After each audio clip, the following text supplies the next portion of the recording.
In this step, you'll load data into Python using a library called Pandas. Recall a library is just a collection of code someone else has written that we can use. Since Pandas makes loading data easy, we'll focus on working with the loaded data. Here are the concepts we'll cover. We'll discuss what a Pandas library data frame is, what statistics we can obtain from a data frame, and finally, how to clean your data. Start by accessing alvin/data101/notebook.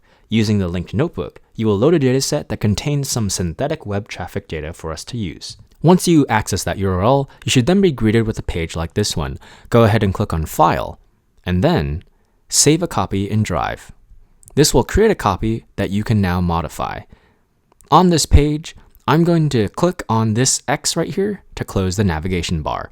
Go ahead and scroll down, and first, download a file containing the dataset. To do that, run this first cell containing URL retrieve.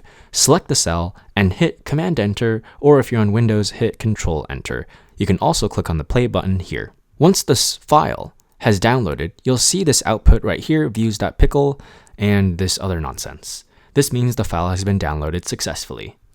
Next, just like in Coding 101, import code that others have written that we can use. Go ahead and type in import pandas as PD. This library has a function called readPickle. Let's go ahead and use that now to read the dataset. Type in pd.readPickle. As we saw above, the name of the file is views.pkl. This function reads the pickle file and returns the dataset as a data frame. A data frame is how Pandas represents a table of data. Think of a data frame like an Excel spreadsheet or a database table. Let's assign the return data frame to a variable called df. This variable is common for coding using data frames. Let's now see what this data frame looks like. Type in df and run the cell. Look to see the structure of the data. The number of rows, number of columns. Notice the first column is bolded. This is called our index. For a few reasons, the index, or the created at column, is very efficient to sort or group by. We'll leverage this later on.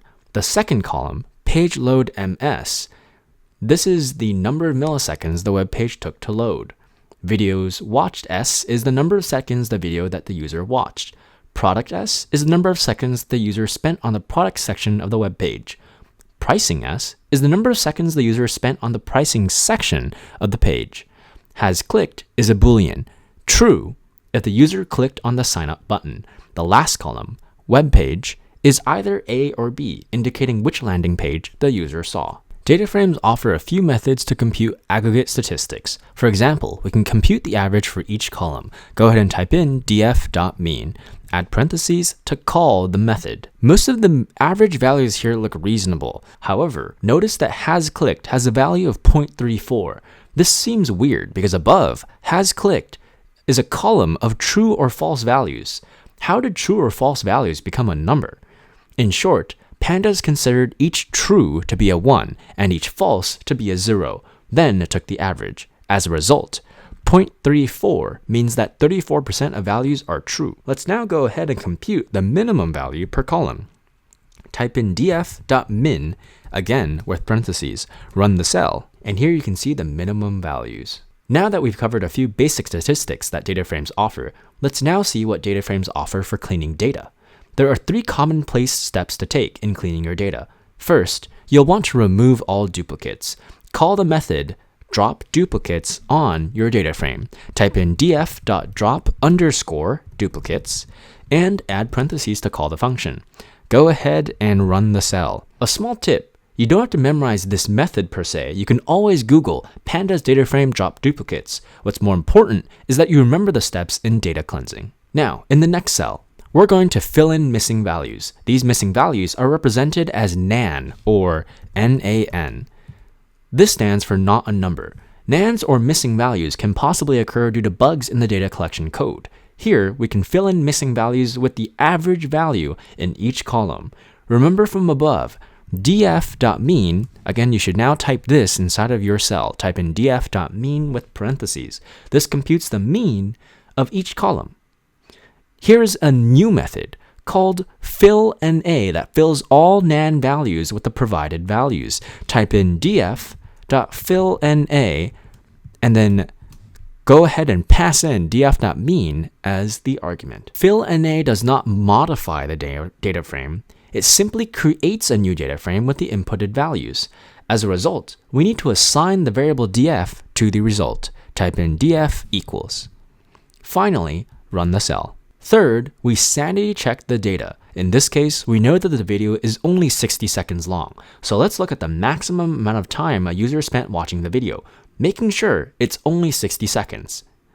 To access a column of data in a data frame, treat the data frame like a dictionary. Key on the column name. In this case, our column name is video watched S, like we see here. So let's go ahead and key on the column name by typing in df square bracket video watched S. And this fetches us a column of data. However, we want to get the maximum value. So go ahead and use the method max. So type in dot max. Go ahead and run the cell. And whoa! A number much bigger than 60 seconds seems to be a bug in our data collection code. So let's clip all durations greater than 60 seconds. In a data frame, just like with dictionaries, we can assign values. So go ahead and type in df and square bracket, and then the name of our new column, which will be video watched S trunk for truncated. This creates a new column called video watched S trunk once you assign it to a value. We will now compute the new column's values. First, get the old column, which is df video watched S, just like we did in the previous cell. Now, call .clip or the clip method to clip all values. The first argument is a smaller.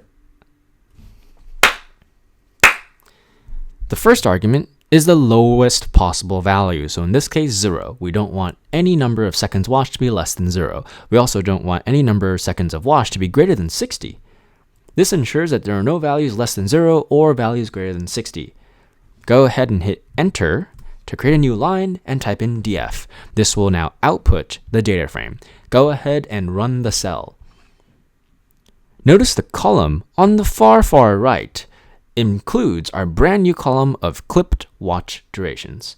And voila, that concludes our initial data preprocessing in Pandas.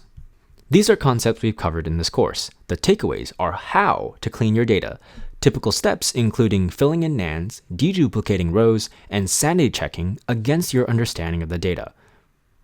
For example, check that averages, maximum, and minimum values agree with your understanding.